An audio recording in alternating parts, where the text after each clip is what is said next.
Kevin Jackson Radio Show.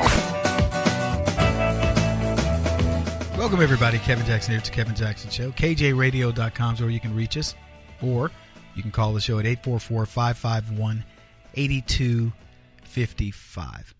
Before I get into the actual comments I want to make this hour, I want to talk about, because I'm going to talk about Google and this guy who got fired, Davor, whatever. Anyways, James something, former Google guy, got fired because he talked about the diversity within Google and how it's, run effectively in a Nazi-like fashion, Gestapo, and how that transcends just normal business practices, but is part of a formative strategy of the left to make people, you're only going to get certain information. And this is why I keep telling you guys, go to Tea Party Community, get signed up, teapartycommunity.com, get signed up, and become active in this. Look, you watched what happened over the past few decades with media. What do you think social media is doing? Ask yourself the level of attention your grandchild or your child spends with their phone. You know what I mean? Just ask them. Look at them. Observe them. And you'll go, holy Toledo. It pales in comparison to how much news they ever watched. And you know what Google owns? They own YouTube. They are trying right now to get more content into YouTube than you can imagine. And then think about the Google algorithms that are going to send you over to their stuff.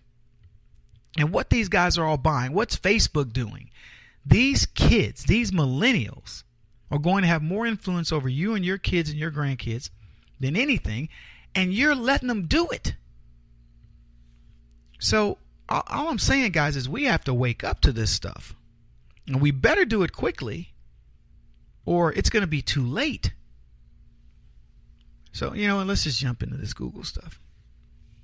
Breitbart did an interview with a guy. He wrote this manifesto. And the interview series they entitled Rebels of Google. And it says, one employee who spoke to us in fear for losing their job if their identities were made public, we have provided aliases in place of their real names. In the first interview of the series, a Google employee named Hal spoke of witch hunts and intolerance at Google, as well as dysfunction at the company upper echelons. It says the second interview was with a guy named Emmett. Spent several years at the company. They asked him if he could corroborate allegations that employees within Google's ad sales department have expressed a great deal of sympathy with Sleeping Giants campaigns, which had sought to deny ad revenue to alternative media sites, including Breitbart. Now, see, that's what they do. We've all figured out how to monetize through their system, and they don't like it.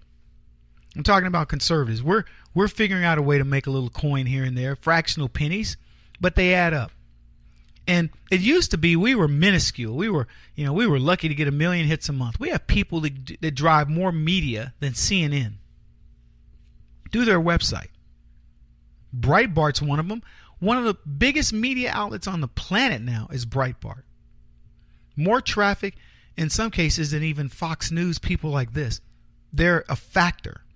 The Daily Caller, theblacksphere.net. No, I'm kidding. That's my site. I wish it was that big.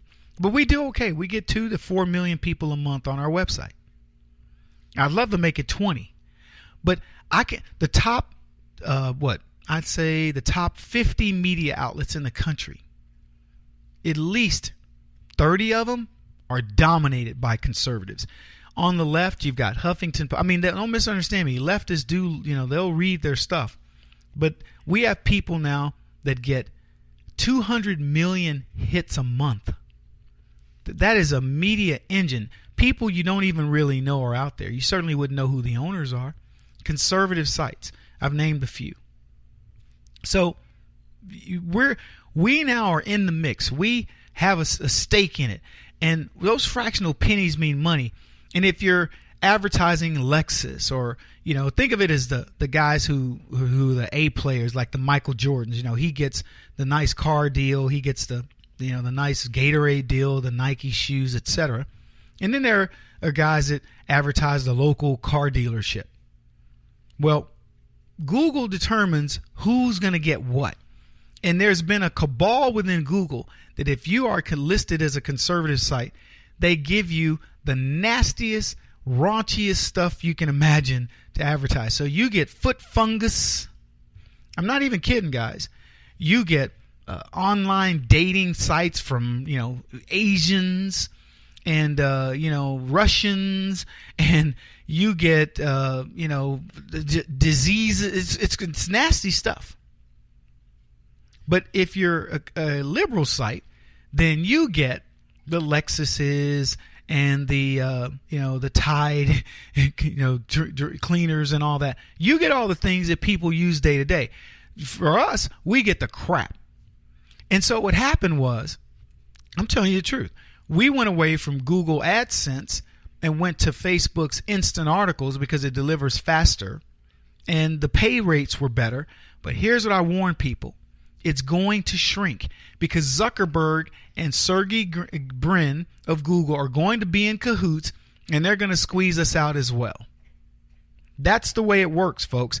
And we have to be made aware of this, and because they want to drive as many of us out of business as they possibly can. And I'm telling folks, we have to start controlling our own stuff. We have to start controlling our own ad networks and a host of other things, or else they're going to take over. Now, you say, Kevin, come on, we're now fighting back. Yeah, we're fighting back. But you can't fight back the fact that somebody's got that phone, that smartphone in their hand at all times, and they're watching stuff, and Google and Facebook can determine what's being seen.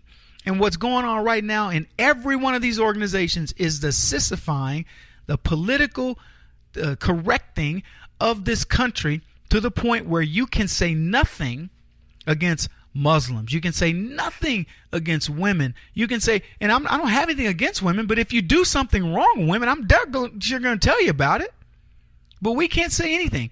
They've got, anti-defamation speech now all across the land, folks, in countries all over this world that can get you in prison for saying, look, I don't think Islam is a religion of peace. Throw them in jail.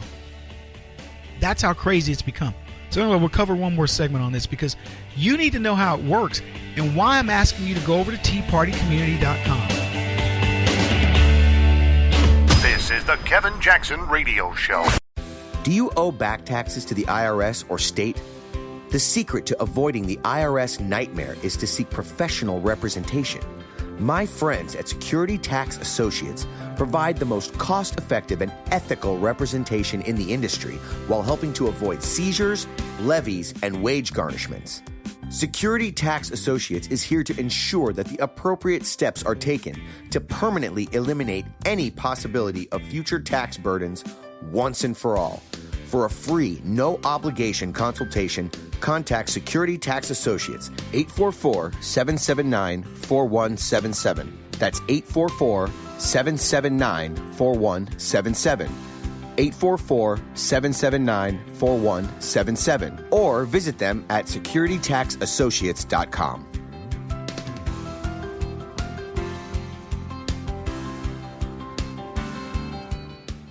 Beth Cook Moranville, author of Closer Than Your Breath, a book of hope. Hope, that wonderful, wonderful 4-letter word that you may feel completely out of. I wrote this book to give you great hope. It's not too late. If fetal position is an all too familiar place for you, I understand. If the next 60 seconds are too long, this book is for you. Wherever you are right now, whether you're dealing with divorce or death or sickness, take hope. You are going to make it through this pain. Don't roll your eyes. I've walked this road and I know it. The best is yet to come. Closer Than Your Breath, a book of hope from author and speaker Beth Cook Moranville, can be found on Amazon.com or Kindle.com. For more information, visit closerthanyourBreath.com or on Facebook at Closer Than Your Breath.